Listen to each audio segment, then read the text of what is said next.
Broadcasting from the Woodpecker Studio in the great state of New Hampshire. Welcome to the Sounds Like a Search and Rescue podcasts. So You Wanna, a vignette series where we share post-hike reflections, challenges, lessons learned, and essential insights to prepare you for your next adventure in the White Mountains and beyond. So let's get started. Shall we?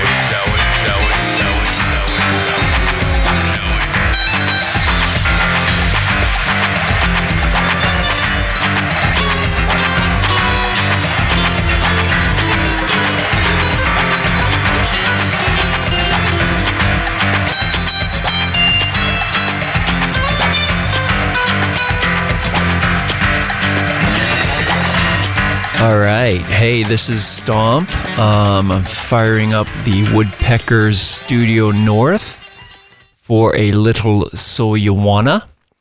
I've got my little script here ready to go. I've got two little things I'm going to be working on. This is the Algonquin Trail. So you want to hike the Algonquin Trail? Sure, let's go. This is the infamous trail that is apparently on the T25 list. It boasts a challenging 3,961 feet of elevation with 2,608 vert. For all you vert fanatics out there, it's loaded with fun scrambles, infrequently used narrow trails with that really luscious vegetation, like you're walking on just like green moss the whole time. It's just beautiful.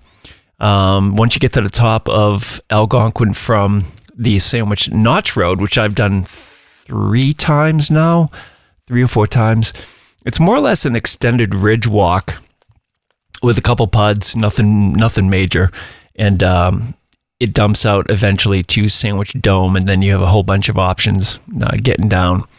You can certainly do it the other way around, but my experience has always been from the Sandwich Notch roadside. So we'll get into that.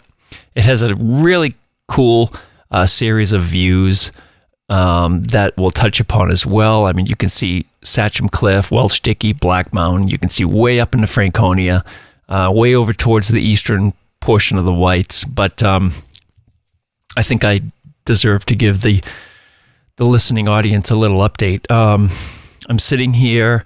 It is August 28th. It is like the official end of summer. It breaks my heart, but I'm so excited because they're calling for a pretty decent winter, I guess. The Farmer's Almanac is calling for, from what I understand, a really cold January, February, with some normal to decent snow. So that's excellent for all you brappers out there.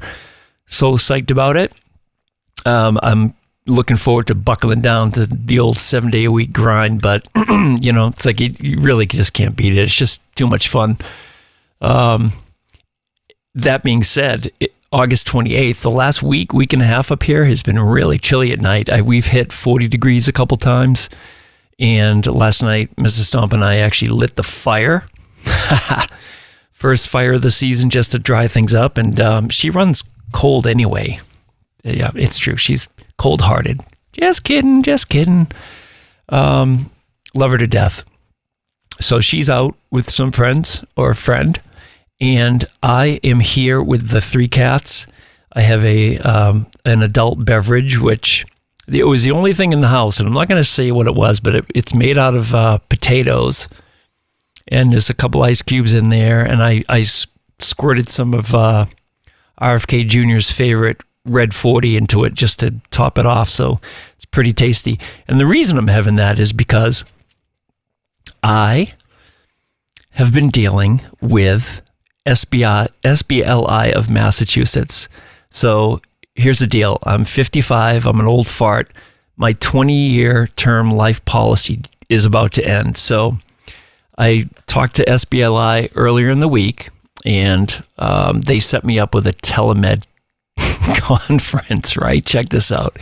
So it's a whole separate company that I had to call, and they give you the warning ahead of time. Like, be prepared to sit down for about half an hour. Okay, so I call this dude, and nice enough, but literally 20 minutes into this conversation, he's not even on the medical questions. He's asking me all kinds of just stuff like my height, weight, citizenship, all that stuff. We lose connection. It drops out 100%. So I'm using Wi-Fi calling here, and for the most part, it's been fantastic. It works really well. But tonight, I don't know if it was me.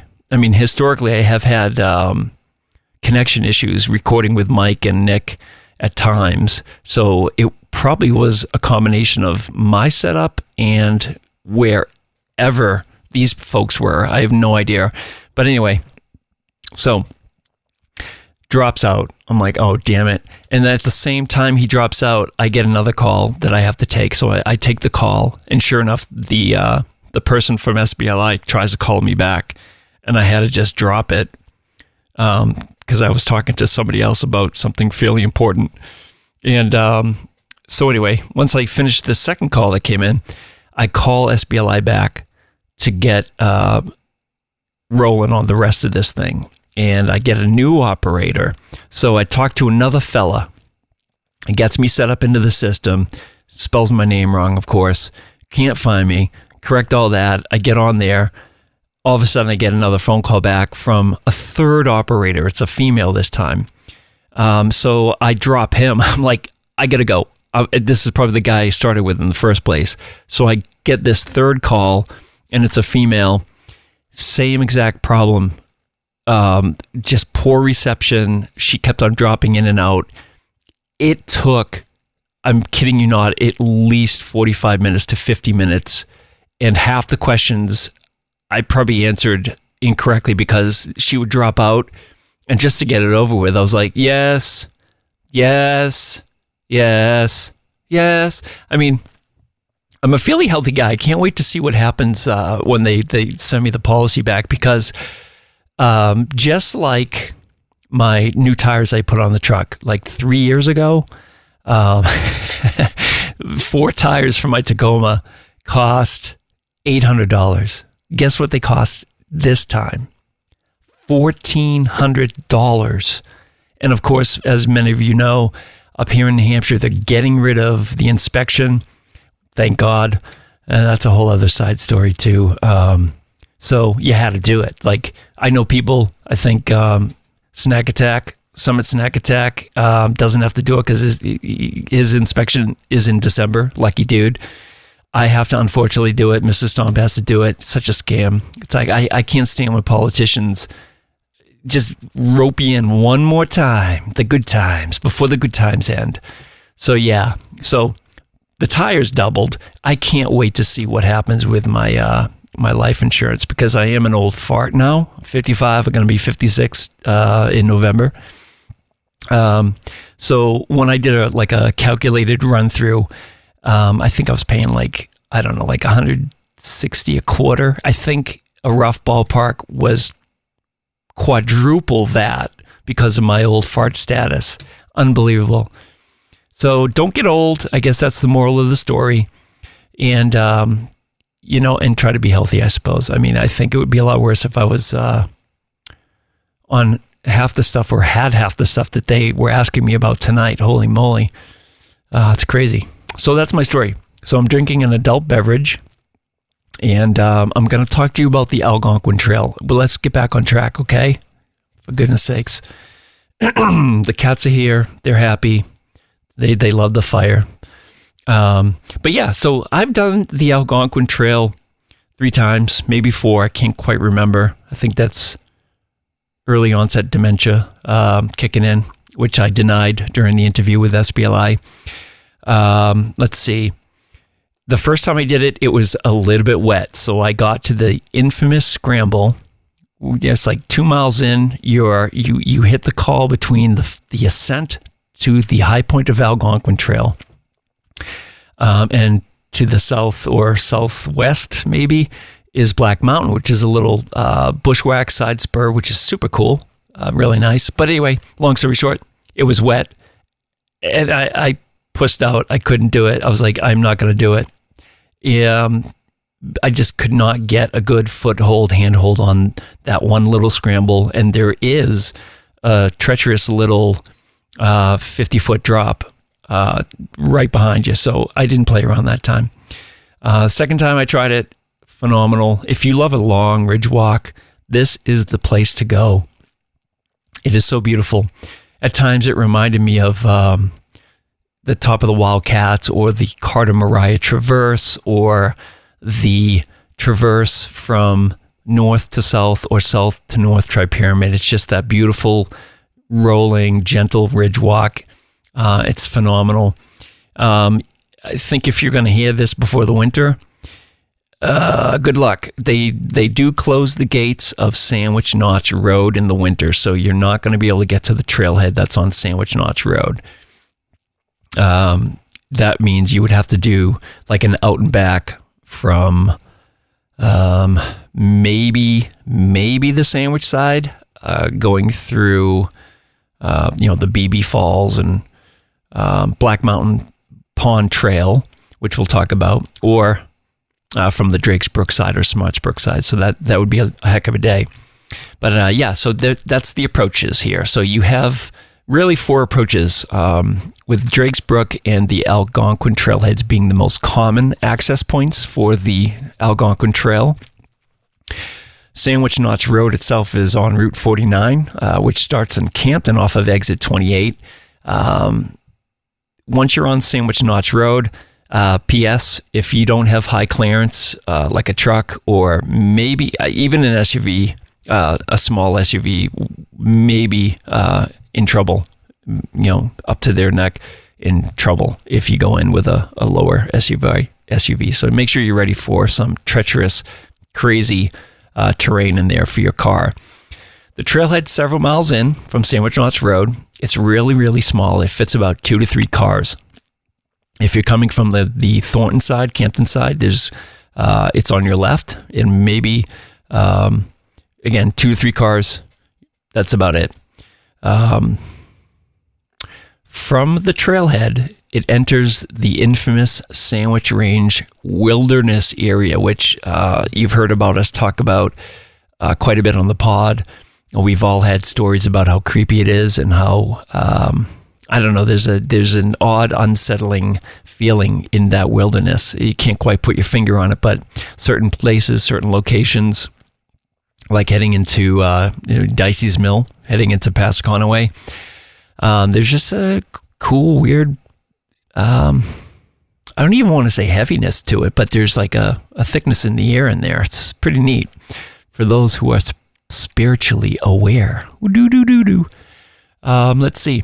As I had mentioned earlier, you have the nice traverse, and it gets over to Sandwich Dome, and the summit of Sandwich Dome is 3950, and it's 4.5 miles total for the Algonquin Trail.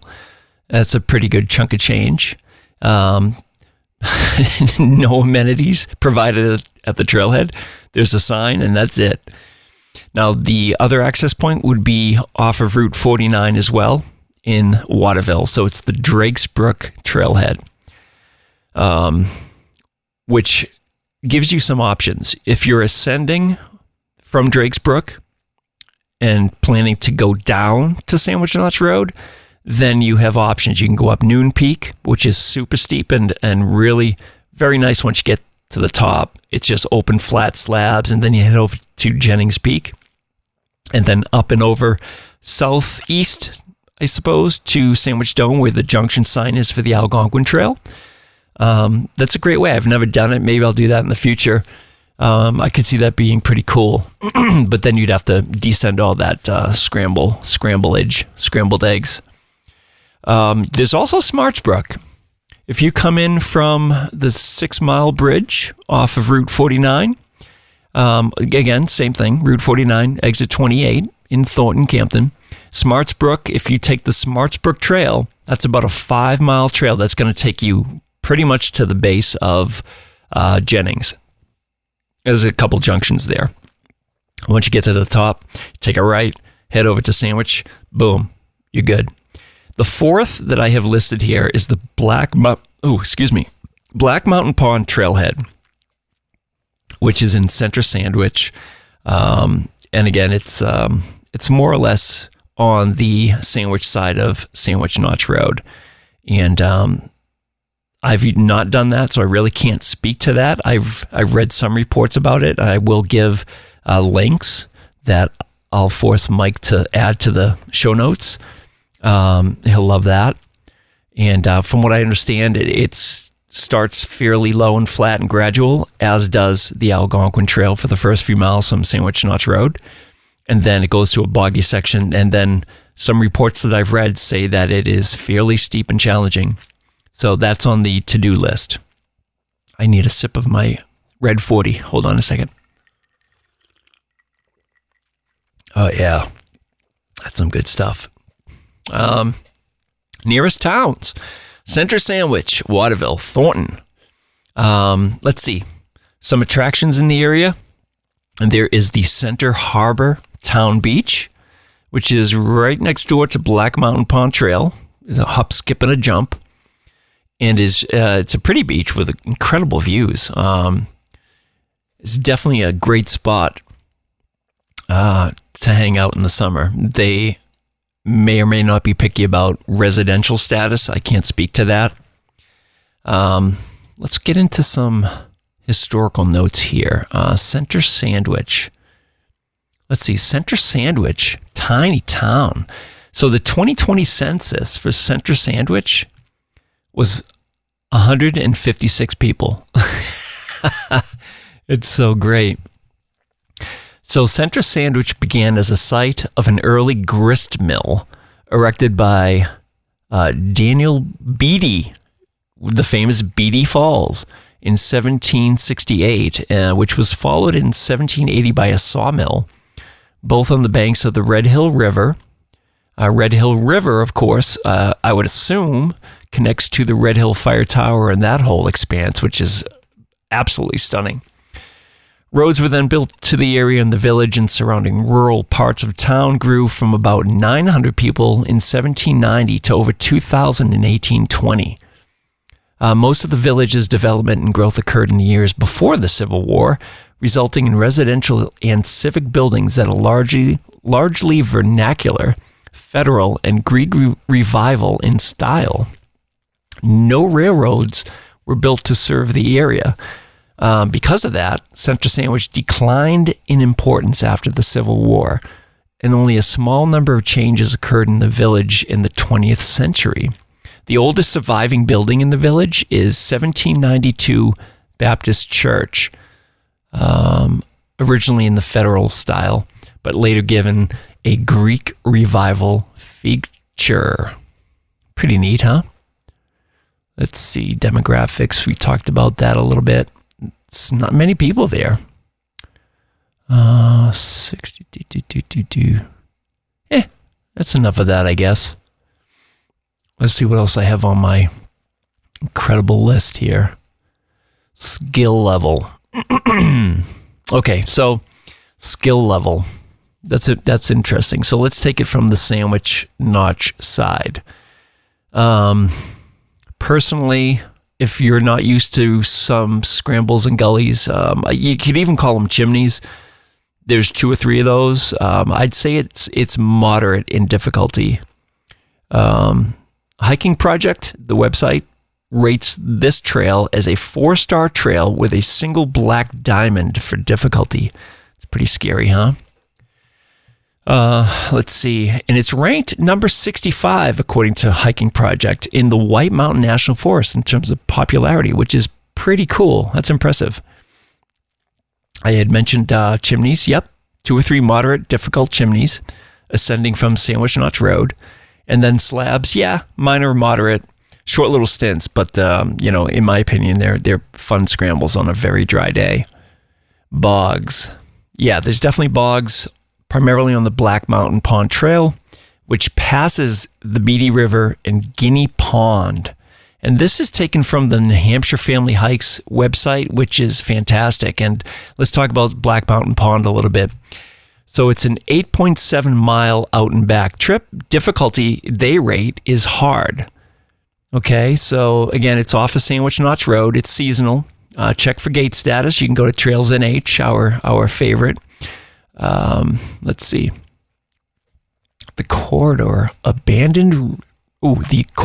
the abandoned route through Sandwich Notch, now a historic forest road, is rich with pristine mountains and beautiful trails and a rocky ridgeline of Black Mountain. Wow. They make you want to hike, huh? So begin your hike at the intersection of Sandwich Notch. You're walking the main road a little bit. Take a little bridge over the Beatty River. Turn left onto the Guinea Pond Trail. It's uneventful for a mile as you walk the valley, with a little bit of wetland on the edges. The bed of an old railroad trail is there, but it lost the battle with beavers in recent years due to flooding. I'm not going to bore you with all the 0.2s and 0.1s and all that stuff, but it looks like it's a really pretty wet start. A quarter mile past the end of the bypass trail, you arrive at the junction of the Mead Trail, a route that goes up to Mount Israel, which is also in the Sandwich Wilderness and accessible from the Sandwich side. And then just a few steps further, that's where the Black Mountain Pond Trail starts. There's a note here. You may find other guides describe a stop at Guinea Pond before continuing up the Guinea Pond Trail past two crossings of the Beatty River. Or BB River. Sorry, Beatty. Yeah, they're saying here in the mud season, it can be a little much. Trail dips down. It continues on the BB River. I'm trying to find where it gets crazy. So, okay, let's see. Stones. It crosses a river again in large stepping stones and continues upstream. And then you begin to climb gently. There you go. You climb elevation as you approach the lower slopes of Sandwich Dome. Deeper in the wilderness, talks about spruce trees, and there's a sight to see called Mary Carey Falls, which is a little small spur trail. Dun, dun, dun, dun, dun, dun, dun. Back on the main trail, ascend more steeply through much darker spruce woods. And crossing back and forth over the BB River a bunch of times. And you get the idea. So that sounds pretty cool. I wouldn't necessarily want to do it in bug season, just based alone on that description. Okay, so the next part of my little script here is confusing points. I will say that once you get past the ascent, the first ascent, from Sandwich Notch Road going up the Algonquin Trail, you got to pay attention. It reminds me somewhat of the Dickey Northern Ledges or the Grand Traverse. If you're not paying attention, you're just walking open slab with patches of low growth. So just pay attention. It has a few scrubby, slabby sections, and it zigzags a fair degree, so just be careful. Notes about children. If you have a young child under the age of 10, maybe, I'm guessing here, but I would suggest maybe an out and back from Drakesbrook to the Algonquin Trail and skip the whole scramble section. It might be a safer choice. Cell coverage, tons. You generally have coverage once you get to the ridge of the Algonquin Trail. When you're driving Sandwich Notch Road, not so much. It's pretty buried in there between the Weetamoos to the south, Black Mountain, Sandwich, and all those other things. But generally, when you're up on that ridge, you get exposure from Sandwich, you get Waterville, you get Campton, so it's not a problem. Let's talk about out and backs. I had mentioned that. A lot of options for out and backs. Pick your poison. You could do Smartsbrook, straight to Algonquin, then back. Drake's, Noon, lots of options in the summer. When the gates are open, you can certainly do an out and back from the Algonquin Trailhead to the High Point and back. That'd be a nice, reasonable day. Traverses, yep. Lollipops. I think you can lollipop Black Mountain Pond Trail with the Algonquin Trail, one way or the other, but you're going to end up walking on Sandwich Notch Road. I think that's about the only obvious lollipop. The other ones are just too spread out. Once you get moving on that ridge, you're committed to Sandwich Dome. So that's a ways out to really do a big lollipop. Trail width, trail description. It's like I'd mentioned, it's really narrow, and it's very similar to the Grand Traverse in the sense that it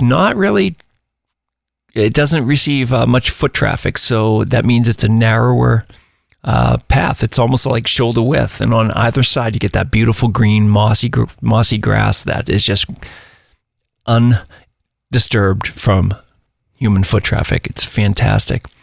There is a beautiful section I will mention from Sandwich Knot side heading to Sandwich Dome that is like walking for a mile on a flat, stoneless bed of pine needles. You got to see it to really understand it, but it's absolutely beautiful. It's so gentle and nice, and when you're sort of pooped out, it's a nice, comforting relief. Most of it, though, otherwise is just your traditional 24-inch width, White Mountain National Forest. Sorry about that. I heard one of the cats crying down there. Oh, well. Steepness. This comes from hikingproject.com as well. The average steepness for the Algonquin Trail is 12% or 7 degrees. Not too bad. But here's the kicker. The maximum gradient or the steepest sections of the trail are 45% or 24 degrees. So it's pretty steep. And, speaking of steepness, coming from Sandwich Notch Road, after you've passed the first mile, maybe 1.5, it's flat as a board. It starts to ascend very steeply and just continuous for a good 2 miles. So it's wild. It's a butt kicker for sure. Obstacles. Rocks, roots, steps greater than 2 inches. I can't speak again for the Black Mountain Trail, but there are plenty of sections where you're going to be boulder hopping and jumping and scrambling. Notable views as you're ascending to Algonquin, again from Sandwich Notch. Keep on turning behind. If you're looking forward, you're going to miss one of the most amazing views of the spur, lower peak, Black Mountain that I had mentioned briefly. And as you get higher and higher as you're ascending, keep on turning around to look at Black Mountain because it's really neat. It's just this little sub-peak below, and it's so beautiful. It's like right in front of your face and real prominent. And I should probably talk about that little spur bushwhack.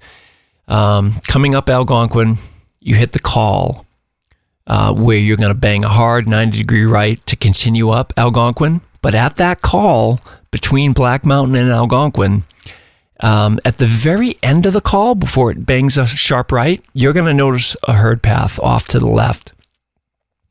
You take that herd path for about 20 yards off to your right, and to the left, you're going to notice a spine. It's like a ridge, a very narrow spine that you follow up. The herd path does more or less take you this direction, and you can't go wrong. It'll take you right up to the high point of Black Mountain, and it's like another world up there. It's hard to describe, but it's a bushwhacker's dream because it's like, for some reason, it seems like it gets worse weather in some sense than the higher points that you'll see throughout the day as you do Algonquin. And it does have a nice perchy slab outlook at the top, which is worth it. It looks south onto the lakes region. So that is super cool. Let's see. And then, of course, once you get to the top of Algonquin, you get this easterly view of Welch Dickey that is pretty phenomenal, looking west. It's nice. It's one of a kind. You don't get to see that too often unless you venture away from Welch Dickey and go roaming around Smarts Brook and whatnot. Water sources. The first mile and a half of the Algonquin Trail, you're following a river. There's plenty of water there. So if you were starting from the Drake side and coming down Algonquin, you'd be fine if you were looking for water at the end. But if you wanted to charge up initially, no problem. And Smarts Brook is like that as well. And then, of course, Drake's Brook as well. So all three of those trails have plenty of water. Noon Peak, or I think that's called the Sandwich Mountain Trail that goes up to Noon Peak. I could be wrong about that. Does not have water. Let's see. Water crossings. Let's talk about those. Algonquin Trail from Sandwich has several minor crossings ascending.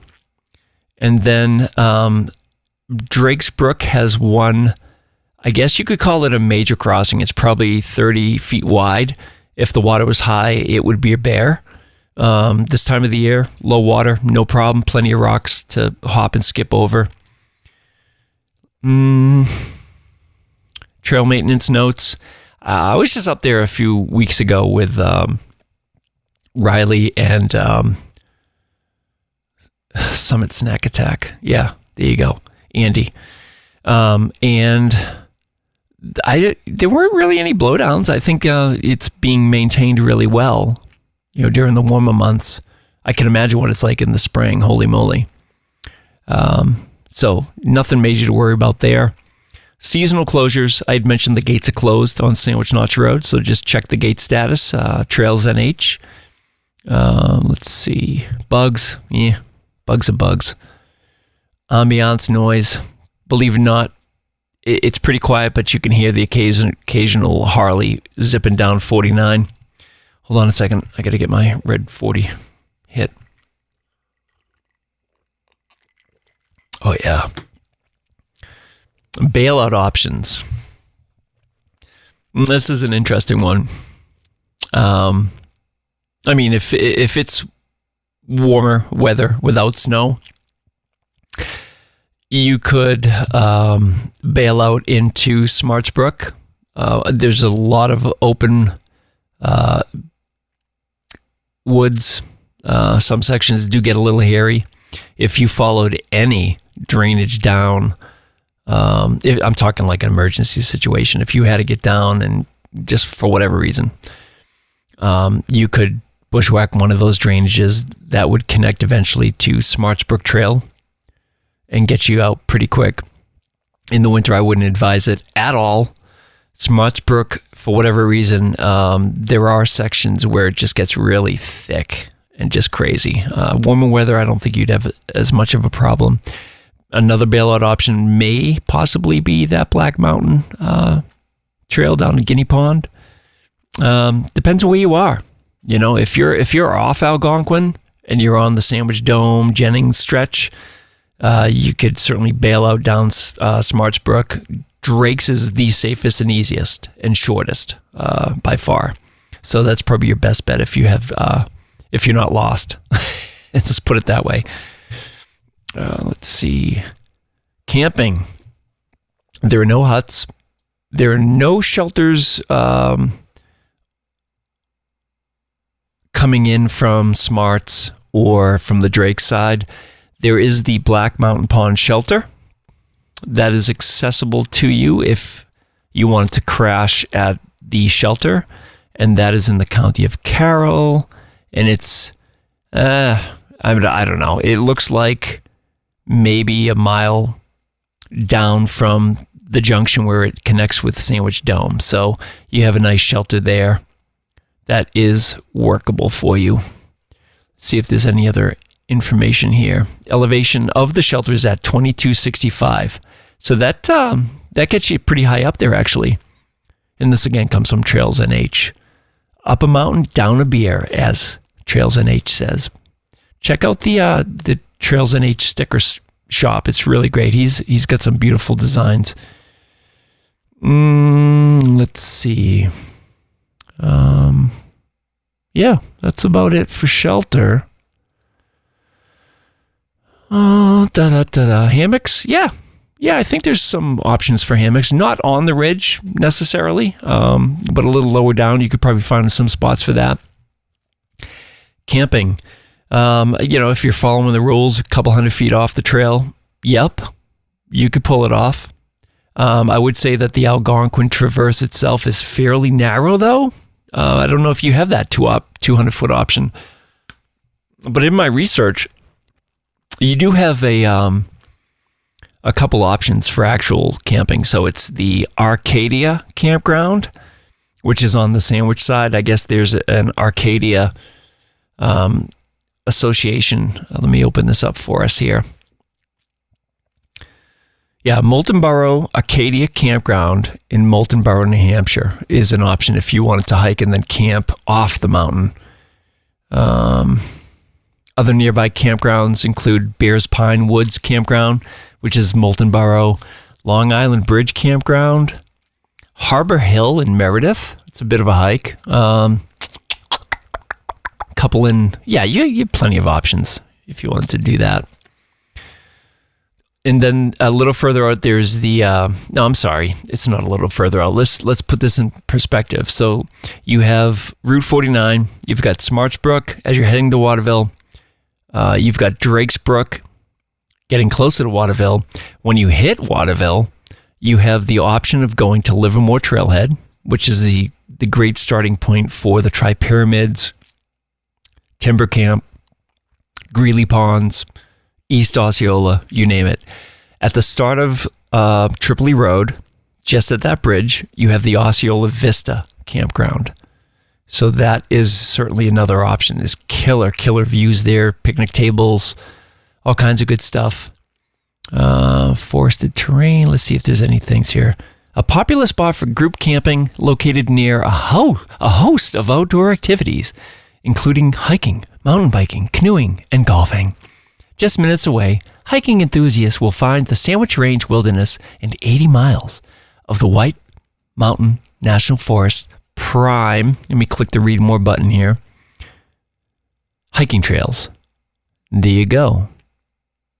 So plenty of camping options. Moving down my little scripty here. Ooh, we're running out. Additional resources for the hike. I will include a topo map for you map psychos. Hiking Projects has an excellent map as well. I'll give you a link to that. I have a link for a GPX file and local weather. You'll be fine. Just check the higher summits and all the local weather that you guys usually use. Local radio. This is sort of cool. You've got the right here where we live in Thornton. There's like one radio station. If you're lucky, you get the second one, but the first one, ready? K-Love. It's a Christian contemporary, so you're going to love that. And then a very eclectic radio station, which brings me back to the Massachusetts Salem State days. We would get Salem State Radio, and they played all kinds of crazy stuff. So WPCR is Plymouth State University Radio.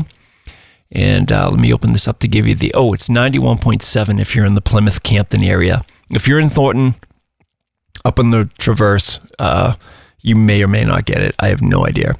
And to finish things off, a little bit of movie history here. Just south of Sandwich, you have the actual location of where they filmed the 1981 classic. And, truth be told, I've never seen it, but it starred, let me tell you what it is. It's On Golden Pond, 1981. It was a drama film directed by Mark Rydell from a screenplay written by Ernest Thompson, adapted from his 1979 play of the same name, starring Katharine Hepburn, classic, Henry Fonda, Jane Fonda, Doug McKeon, Dabney Coleman, and William Lanto. Check out this description here. In the film, Norman, Henry Fonda, a crusty, I love that, a crusty retired professor grappling with the many effects of aging, has been married for many years to upbeat, feisty Ethel, Katharine Hepburn, of course, and has had a remote, difficult relationship with his daughter, Chelsea Jane Fonda. At their summer home on Golden Pond, Norman and Ethel agree to care for Billy, the son of Chelsea's new boyfriend, and an unexpected relationship blooms. Wow. The movie actually raked in $119 million domestically. Second highest grossing film of 1981 in North America. It received 10 nominations at the 54th Academy Awards, including Best Picture, and won 3 Best Actor, Best Actress, and Best Adapted Screenplay awards. So that's pretty cool. I think I might check it out. Truth be told, this movie would not pass the diversity quota that the Oscars have put in place, which is a pretty wild concept, but that's a whole other story. So that's what I got. That's all I've got. It was fun chatting. I think I might go finish off my beverage here and pet the kitties. But it was a pleasure talking, and I hope you got some info out of this really beautiful hike. I say everything's in my top 5, but this is truly in my top 5. It's a wonderful traverse, and it puts a little hair in your chest with those scrambles. Definitely is a bit of a challenge if you're coming in from Sandwich Notch Road, but once you get to the top, smooth sailing. So Stomp is checking out. Later. Oh yeah.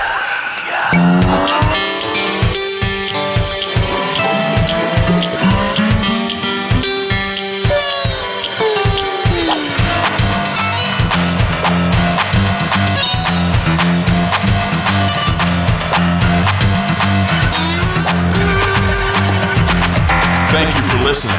If you enjoyed the show, you can subscribe on Apple Podcasts, Spotify, or wherever you listen to podcasts. If you want to learn more about the topics covered on today's show, please check out the show notes and safety information on slasserpodcast.com. That's SLASR podcast.com. You can also follow the show on Facebook and Instagram. We hope you'll join us next week for another great show. Until next time, on behalf of Mike and Stomp, get out there and crush some peaks.